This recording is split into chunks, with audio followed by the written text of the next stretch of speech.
ডাকসু এবং জাকসু নির্বাচন, দুটি নির্বাচনই আমাদের বর্তমান রাজনীতিতে একটা গুরুত্বপূর্ণ বিষয়। এই বিষয়টি আমি ছাত্রদল করতাম ইসলামী বিশ্ববিদ্যালয়। আমি প্রথমেই জাকসু এবং ডাকসুতে যারা নির্বাচিত হয়েছেন তাদেরকে শুভকামনা জানাচ্ছি। আমারই অনুজ তারা আগামী পথ যেন আরও সুন্দর হোক।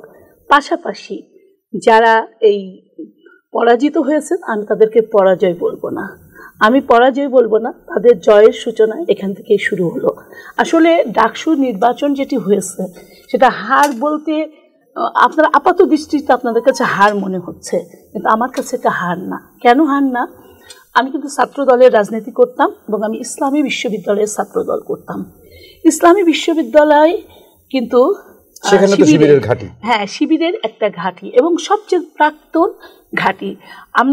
আমি 2001 সালে বিশ্ববিদ্যালয়ে ছেড়েছি, অর্থাৎ আমি 95 থেকে 2001 সাল পর্যন্ত বিশ্ববিদ্যালয়ে অবস্থান করতাম। তো আমি সেই সময় শুধুমাত্র, এখন তো ঢাকা জাহাঙ্গীরনগর বিশ্ববিদ্যালয় অনেক বিশ্ববিদ্যালয় আছে যেখান থেকে ছাত্র শিবির ব্যাপকভাবে আর কি বিজিত হচ্ছে, কিন্তু সেই সময় আমরা যারা রাজনীতি করতাম তখন আমরা জামাত শিবিরের রাজনীতির সাথে খুব বেশি পরিমাণ পরিচিত ছিলাম এই কারণে যে তখন ইসলামী বিশ্ববিদ্যালয় একটা জায়গা যেখানে শিবিরের ঘাঁটি ছিল, এবং শিবিরের সেই ঘাঁটি এবং রাজশাহী বিশ্ববিদ্যালয়, এই দুটো বিশ্ববিদ্যালয়ে তখন শিবিরের একটা ঘাঁটি ছিল। ওরা কিন্তু কৌশল অবলম্বন করত, এবং তখনকার আমরা যারা রাজনীতি করতাম তখন আমরা তাদের ভালো দিক মন্দ দিক প্রত্যেকটা জিনিসই কিন্তু দেখেছি। এবং তাদের সম্পর্কে আমরা একটা ডিসিশন নিতে আমাদের অনেক সুযোগ হয়েছে। কিন্তু আমরা সাধারণ মানুষ ম্যাক্সিমাম সময় মজলুমের পক্ষে থাকি, যারা নির্যাতিত হয় তাদের পক্ষে থাকি। দীর্ঘ 17-18 বছর শিবির কিন্তু প্রকাশ্যে কোনো কর্মসূচি কখনোই পালন করতে পারেনি। তারা কিন্তু সব সময় আওয়ামী লীগের ছত্রছায়া থেকে রাজনীতি করেছে এবং নীরবে নিঃশব্দে তারা সংগঠনের কার্যক্রম চালিয়ে গেছে। পক্ষান্তরে আপনি দেখবেন জাতীয়তাবাদী ছাত্রদল তারা কিন্তু তাদের কার্যক্রম সেভাবে করতেই পারেনি, কারণ তারা তো প্রকাশিত।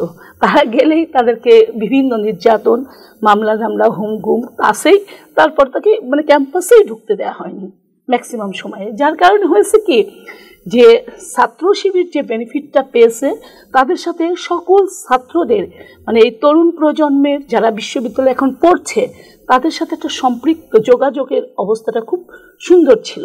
বাট ছাত্রদলের এটা হয়নি। ছাত্রদল আমি মনে করি আমার দৃষ্টিতে যে 5000 ভোট পেয়েছে, 5000 সামথিং ভোট পেয়েছে, এটাই তাদের জন্য ব্যাপক। এখানে হতাশ হওয়ার বিএনপির জন্য বিন্দু পরিমাণ কিছু নেই। কেন কিছু নেই? আপনার শিবিরের একটা আপনারা ভালো হলে পরে তার দায় নেবেন, খারাপ হলে তার দায় নেবেন না, তখন চলে যাবে বিষয়টা ভিন্ন খাতে। এই যে একটা রাজনীতি, আচ্ছা আপনারা বলেন তো এই 18 বছরের যে রাজনীতি চলেছে সেখানে আওয়ামী লীগ যে সমস্ত কার্যক্রম করেছে এই কার্যক্রমের দায় কি পরোক্ষভাবে শিবিরের উপর বর্তায় না? আপনার কাছে আমার প্রশ্ন, বর্তায় কিনা বলেন?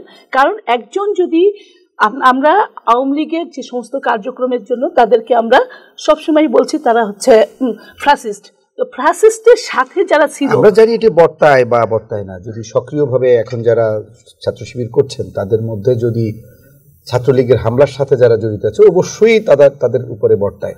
কিন্তু আমরা দেখলাম এই ক্যাম্পাসগুলোতে শিক্ষার্থীরা সেই রায় কিন্তু দেয়নি।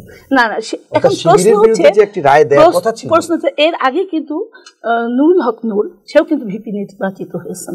তাহলে সেই ভিপি নির্বাচিত হয়েছে তখন কিন্তু আওয়ামী লীগের সময় সে ভিপি নির্বাচিত হয়েছে। কেন নির্বাচিত হলো সে? তখন তো আওয়ামী লীগ সমস্ত জায়গায় নির্বাচন নিয়ে বিতর্ক আছে। না বিতর্ক, আপনার এই নির্বাচন নিয়ে বিতর্ক থাকবেই। বিতর্কের মধ্যেও কিন্তু নুরু বিজিত হয়েছে, এটা তখন একটা প্রতিফলন ছিল, এখন একটা প্রতিফলন।